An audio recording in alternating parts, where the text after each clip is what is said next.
The male Shadow Stalkers were different from females. A single touch. I can't go back, Ren studied the main tunnel.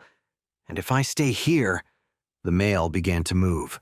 Its vibrations resonated ever closer as it advanced, searching for females to mark. The tunnel seemed to narrow with each passing second. The knowledge flowed. He needed to hide, and he had exactly what he needed. With hurried movements, he began extracting some of the black skins. The mana-blocking capability that made them so valuable could also serve as perfect camouflage. Like a second skin, he thought, while methodically covering himself. Each piece had to overlap with the next, creating a seal that would block his energy presence. The knowledge flowed frantically. Males were territorial, aggressive, but also ritual-bound. Each step of their behavior followed a specific pattern.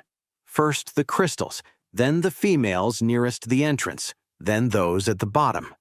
The male moved among the sleeping females, marking its new territory. The invader growled in satisfaction. Its body gleamed with stolen energy as it turned toward the deeper chambers. Ren held his breath as the beast passed nearby, its senses completely focused on its domination ritual. The mushrooms sent him a warning sensation. Something wasn't right. The male stopped, its head turning slightly. A scent had penetrated the skin barrier. The captured female, the knowledge flowed urgently.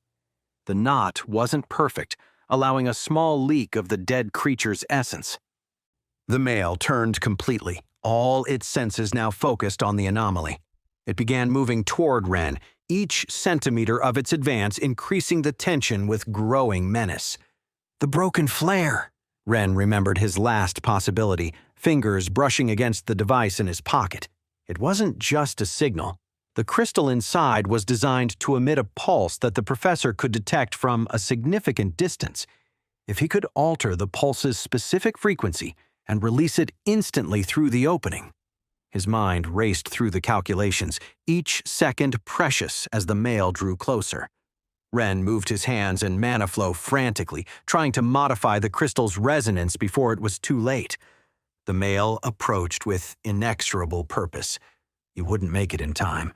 The beast was so close that Ren could see energy patterns swirling in its eyes, the hungry glow of a predator that had detected something amiss in its new territory.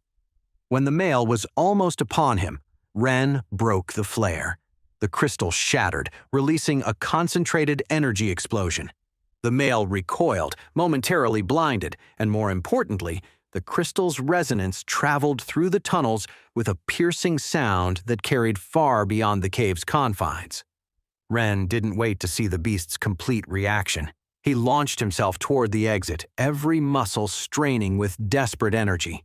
The mushrooms in his hair pulsed frantically as he ran, warning that the male would recover in seconds.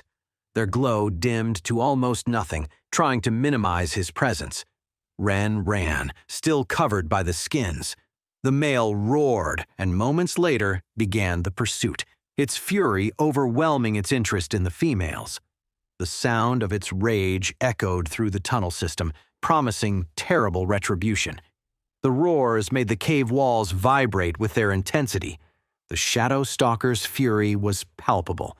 Its new territory violated, its ritual interrupted. The sound of its pursuit resonated ever closer, each echo a reminder of approaching doom. Too fast, Ren thought, while zigzagging between rock formations. The knowledge showed him the terrible truth. Males could move at incredible speeds when provoked.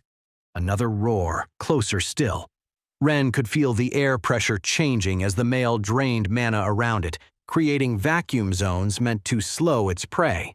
Fortunately, his skin covering provided some protection and slightly confused the male's precise detection abilities. The cave exit appeared ahead, daylight beckoning like a beacon of hope. The male's claws scratched against rock, each impact closer than the last, the sound a countdown to capture. Just a little more. The mushrooms pulsed with renewed urgency. The flare's resonance was still traveling, and somewhere out there. But time had run out. When he was about to be caught, a new roar answered the first, making it pause for a crucial instant that saved Ren. This one came from outside the cave, carrying a different fury, the territorial rage of the original male detecting an invader. Ren's plan with the flare had worked just in time. He threw himself to the ground as he reached the entrance, rolling into the black skins like a cocoon. Time seemed to slow as the two males met in what promised to be an epic confrontation. The invader emerged from the cave like a nightmare of power, its body glowing with stolen crystal energy. The original guardian landed before it, its own power obtained from the enormous bark stalker, manifesting invisible waves of mana that distorted the air between them. For a moment, both beasts evaluated each other. The tension in the air was so dense that Ren could feel it even through the skins covering him, each pulse of energy making the very ground tremble. And then, all hell broke loose. Ren crawled away from the male's confrontation. Their roars and energy waves transformed the air itself into a battlefield, each clash sending ripples of power through the surrounding area. When he considered himself far enough away, he stood and began running, but not toward the camp. Despite everything, Ren hadn't had enough for today, especially because the bark stalker he'd used as bait had to be somewhere along the route he'd directed it. The male chased it east, the knowledge flowed, while Ren studied the terrain, looking for signs of the massive creature's passage. After several moments of methodical searching, he found it. The bark stalker's body lay like an artificial hill, its camouflage failing in death. Its body was completely dry. The male had drained much of its vital essence after death, but Ren's interruption had prevented it from finishing the process. Otherwise, instead of the thin, desiccated creature he now saw, only a shell and dust would have remained. The mushrooms pulsed while Ren examined the corpse. This was perfect. With the draining interrupted, the core should be intact. With precise movements, he extracted his knife and grabbed a stone to use as a hammer. The exact point, the knowledge showed him where to strike. The bark stalker's dry skin, though hard, had become brittle after losing its mana.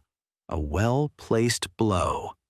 The crack of the rupture resonated like a gunshot in the silence. Ren worked quickly, widening the gap until he could extract the crystallized core.